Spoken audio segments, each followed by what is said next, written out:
Hey, what's up? It's your girl India Sweet here, and welcome back, guys and gals, and everything in between. We don't judge here. To another week of the blog. Punchy and I, we missed you guys last week. We were on a bye, so we weren't able to get a chance to get together and chat it up.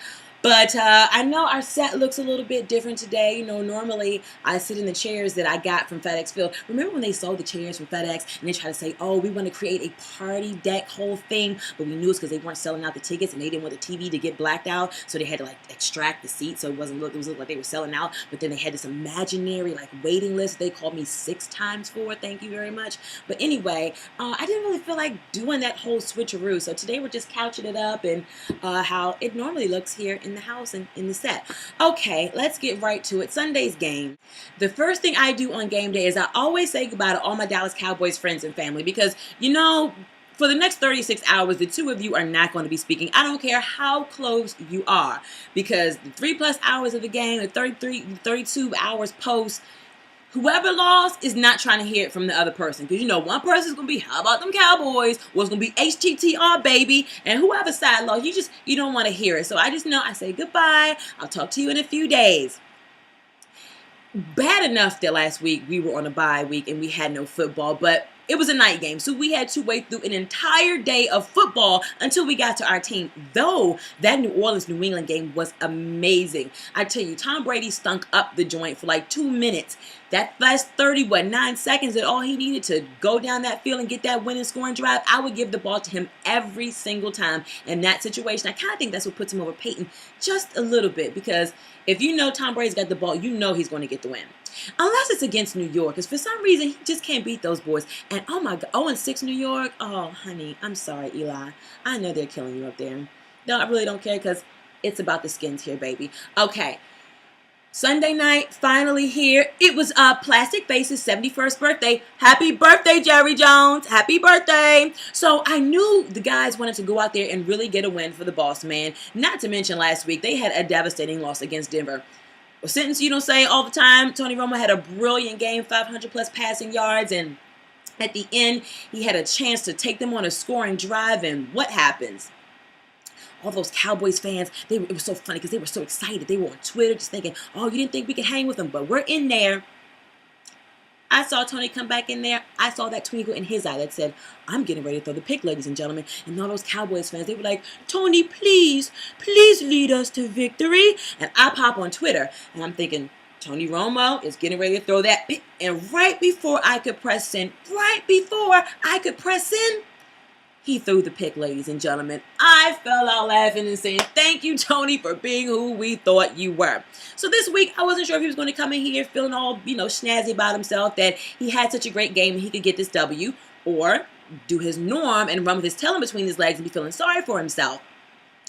Griffin had the weekend off. I'm thinking it was really good. I was really opposed to having the bye week so early in the season, but I really think after those really tough 4 games, he really needed a chance to just take a break, rest the leg, come back ready to go. So by game time, I was feeling pretty good about it. So to start the game, DeMarco Murray burst out for a 19-yard run on the first play of the game. Really, defense? I'm thinking to myself, is this really how we're going to start the game? Then he and Romo go on an 80-yard drive for him to take it in for 4 yards out for the touchdown. I'm thinking, okay, they put up 41+ points last week. We can't hang with that. You cannot have them scoring on the first drive. Please. But then our offense comes on the field and something vaguely familiar happens. Something that I feel like it wasn't too long ago since I've seen it, that our offense came out ready to play in the first quarter.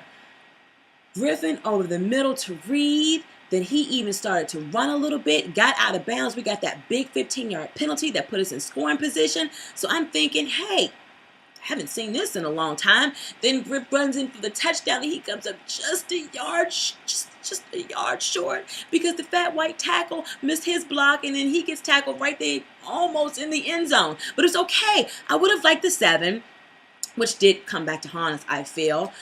But we got 3. Our offense looked in sync for the first quarter for the first time this season. I'll take it then.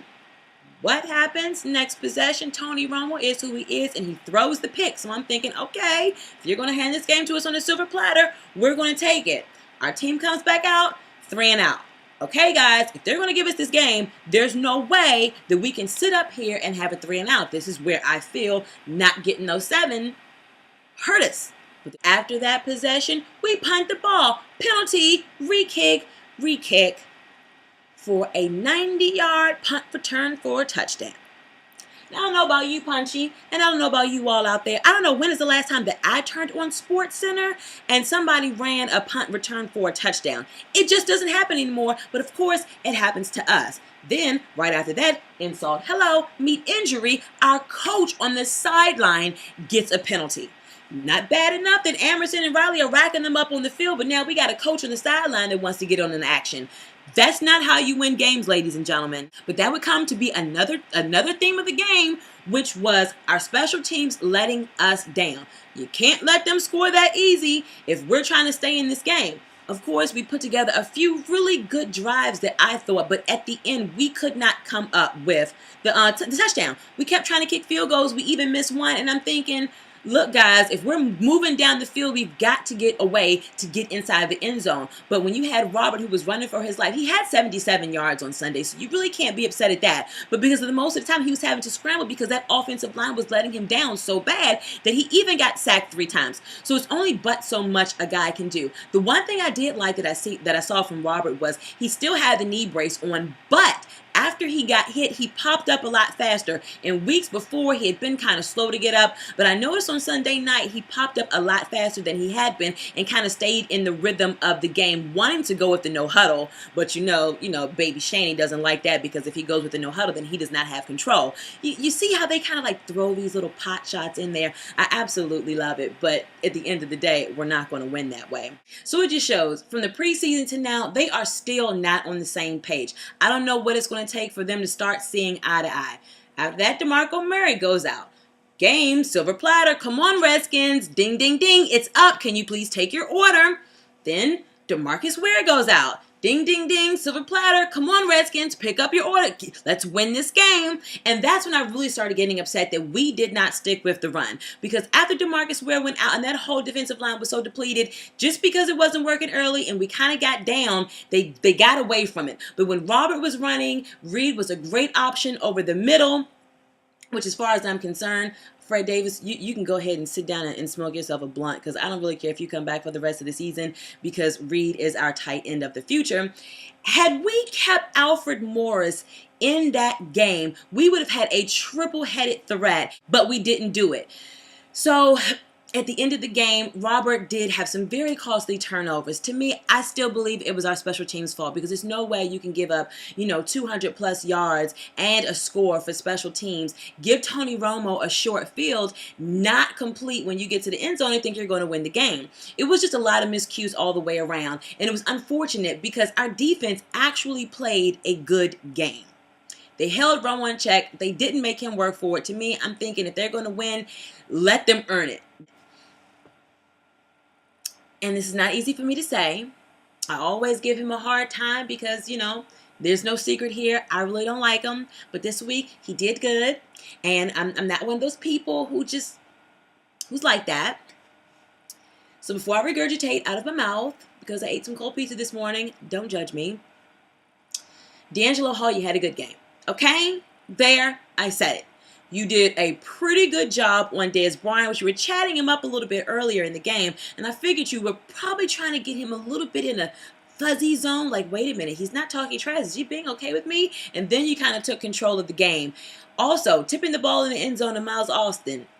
Not bad, D'Angelo. Not bad at all. In a very terrible secondary, you did pretty good. Now, take those guys under your wing, have a few more good games, and then maybe we can talk about us being a little bit of acquaintances. I can't really say friends because I'll never see you liking you that much. I don't know how we're really going to change anything with our offensive line right now. Bubblegum and spit with a lot of prayers. It's October, so maybe we can make some scarecrows to kind of stand in front of Robert Griffin to give him some type of protection. All we can hope for is he gets more mobile and maybe in the next few weeks we can see that knee brace off and he can just run for his life and hope for the best. As far as I'm concerned, everybody is looking at losing to Dallas and then they're like, oh, our season is shot. I'm thinking we have a future quarterback here. We finally have somebody that we can say is a franchise guy.